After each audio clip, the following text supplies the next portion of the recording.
Putting me first. Putting me first seems like too much to ask. Why is it such a horrendous task for me and for others to do?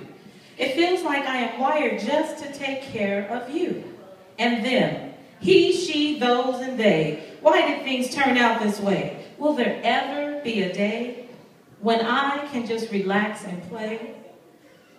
In my youth, I was a parentified child, not having the option to play and run wild like my friends for months, weeks, or days at a time, rejuvenating my spirit, my body, and my mind. Instead, I grew up out of touch with me, in touch with others' wants, their desires and needs, becoming the one always working too much on too much stuff from my deeply seated need to fix things. Anybody like that in here? Oh, it's just me. I've been driving up life's bumpy hills with a gear-shifting clutch that keeps getting stuck on OPP, other people's problems. As I floor the accelerator while in overdrive, going way past my limit.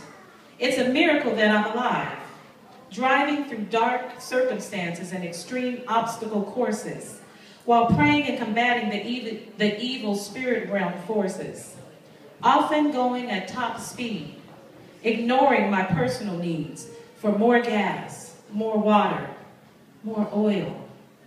My continued care for others has them spoiled until finally I can hardly take anymore. I abruptly stop at a cliff overlooking a shore. That downward view is both beautiful and scary. For my burdens are heavy, far too much I have carried, almost tipping over to my tragic demise. The Spirit intervenes, and for a moment I become wise. As I recline in my seat and maneuver a gentle gear shift that anchors me back to the road as the front of me lifts, grounded again.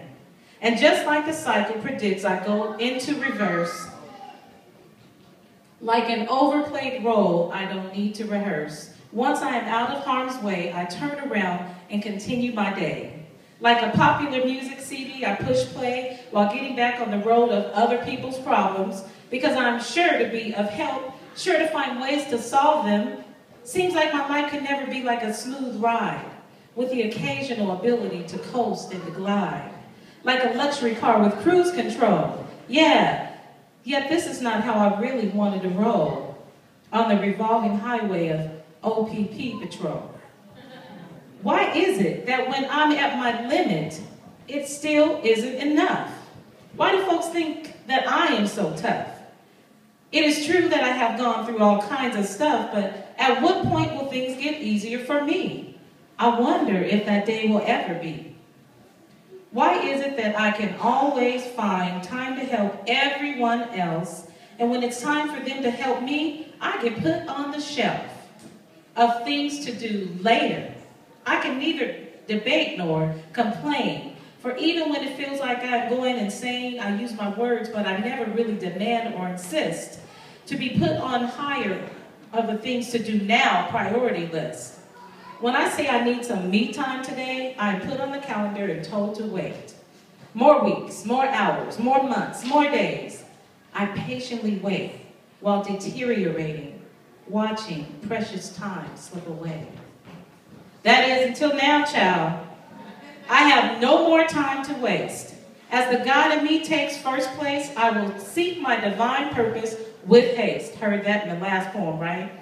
I am putting myself first.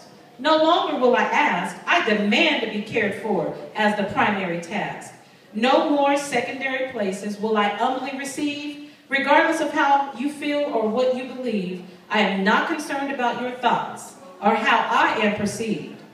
I am taking care of me, and all else I relieve. The congregation of the following that had me deceived, I am being healed from that fatal rescuing other folks' disease.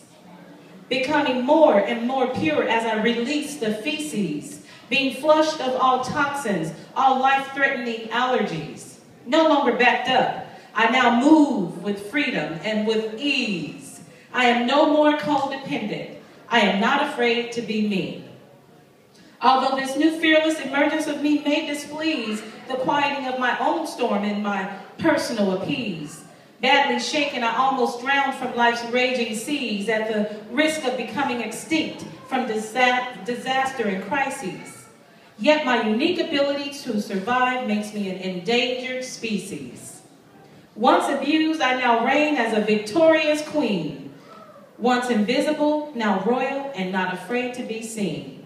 Ready and willing to defend my queendom, to capture and to seize any intruder that dare threaten my power to bequeath my values and riches, once buried in deep holes and ditches, in the cold ground of pain and resistance, now shoveled out by my own persistence.